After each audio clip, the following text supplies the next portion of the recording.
Let's translate English words to Igbo language.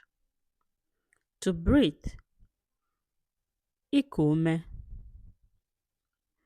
To yawn, ighe ughere. To sneeze, izu uzere. To laugh, ịchị ọchị. To cough, ịkwa ụkwara. To cry,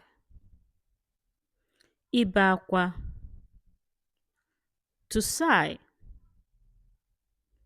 ime ọsị. To drink, ịṅụ. To chew, ịta. To swallow,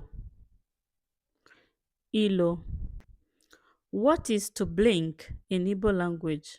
Write it in the comment section and follow Igbo Lingua Academy for more videos like this.